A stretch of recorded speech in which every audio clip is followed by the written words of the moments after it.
Jason and Caleb are two of the biggest rainmakers that I've met and worked with over the last 13 years. And that kind of brings me to the first kind of point is like if you want to be successful, you want to hit your goals, you want to ultimately achieve the highest level of success that you can. It starts first with your mind and how to think. So that's why this is like so critically important. And one of the things that's interesting is the first thing that I see people doing that are making a tremendous amount of money as business owners is specialization. So just to kind of call out something, so Jason's talked about creative financing. This is his niche, and that's really your specialty. Like, do you do, Jason? Do you do apartment complexes? Do you do vacation rentals in San Diego? Do you do like virtual wholesaling? Like, do you or do you just focus on this niche? Like, talk to me about that. Well, I live by a rule that my dad gave me many, many years ago. I shouldn't say I always live by it, but I try to now. It's that you can do one thing good, two things not so good, and three things not at all, right? So to be a rainmaker, it's important to be a specialist in your area, right? So if you are running around trying to do everything, and trust me, I've done it, right? I get, anytime I see an opportunity to make money in real estate, I want to jump on it. However, it's not the best use of my time 80% of the time. If I was focused on, what I'm doing, staying focused on that, becoming a specialist at it, that's where the windfall comes. So I don't do I don't do multifamily of any kind. I choose to focus on single family because I like the exit strategy. Anytime you buy a duplex or a quadplex or apartment complex, when it's time to exit, guess what? You got to find another investor who doesn't want to pay full price, and so the exit strategies suck, I think, for me. I shouldn't say that there's tons of people making a bunch of money with apartment complexes, right? But I can tell you when they lose everything, right? They are a bankrupt city.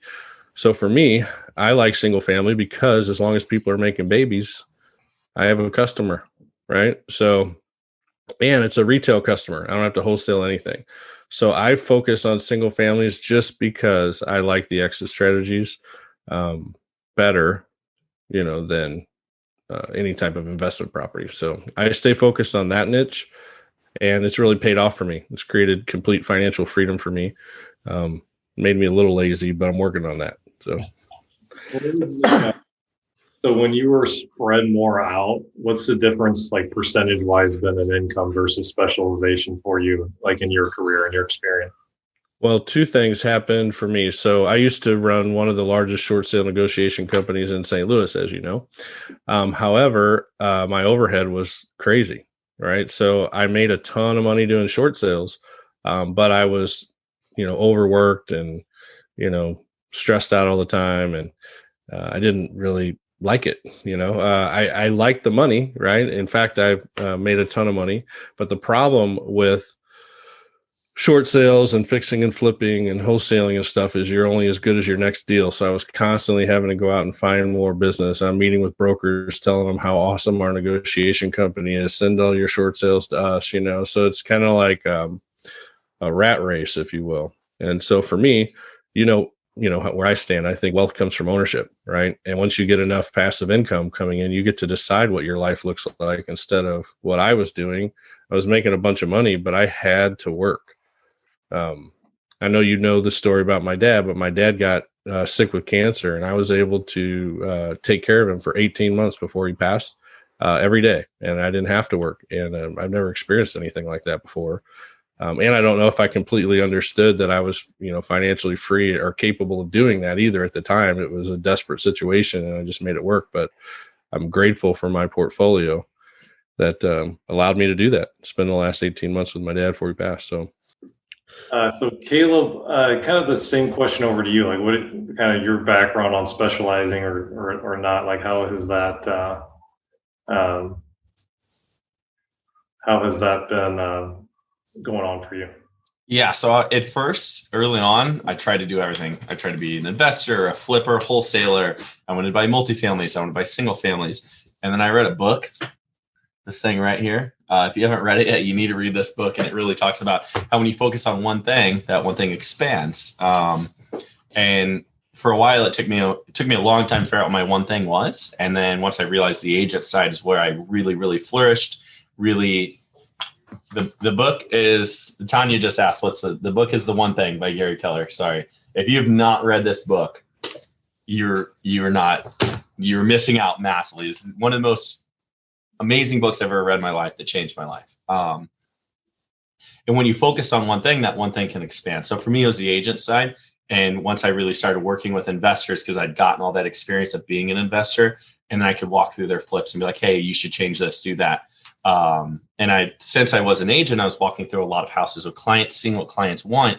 And then I could go back to my investors and say, hey, instead of maybe this paint color, let's do that one. And I started building up a really, really big investor business and helping out, more investors on the Illinois side than anybody else was because we would go and walk through all those houses for our investors and help them design them from the beginning. And they would sell so much faster because of that. So let's kind of so the next kind of bullet point that I had on thinking like a rainmaker is you have to think of value and giving value first. So Caleb, can you expand on what you just said there just a little bit on kind of how that, like how you're trying to provide value as an agent to your investor client? Yeah. So not only from, running ARVs at the beginning, helping out like with that and teach them how to do more with the ARV side, but like some of my investor clients would call me like, hey, Caleb, I have this house in this neighborhood. I'm like, well, you're a couple streets off. You need to stay away from that one. So it's always just being that professional in the sales side when, I'm not looking at it as an investor. I have a different point of view, a different angle. I don't get caught up on just trying to do every deal. And I can kind of guide them and help them make the appropriate and right decisions. And then when it comes to them purchasing the deal and before the rehab starts, all right, let's walk through it. Let's get a game plan of how do we make this the best flip and best house to sell and not, just get this done. So do we need to adjust the kitchen? Do we need to add a bathroom? Where is the value going to change based on the money spent? So for someone like me that had invested for 6 years and done a lot of flips, I knew what a kitchen cost to move. I knew what it cost to add cabinets or add a bathroom.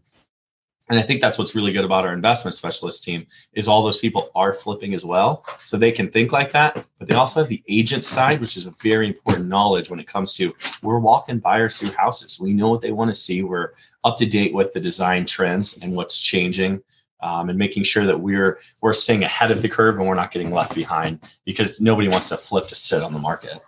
I think the biggest thing for me on this too, like thinking value first and giving value first is like it's a mindset shift. Like when you're an employee working for like a corporation, that employee mindset is, well, what's the company going to give me? How much money am I going to get paid?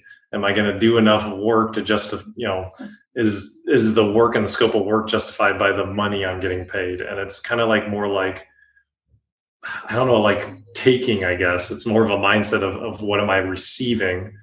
When you turn into an entrepreneur and a business owner, the amount of money you make becomes the amount of value that you create for people, the amount of referrals that you give. Like there's a saying that if you want to receive a referral for your business, you need to give 2 out to get 1 back. And there's a great book on that. To give you guys another book called The Go-Giver, and it kind of dives deep and talks about that.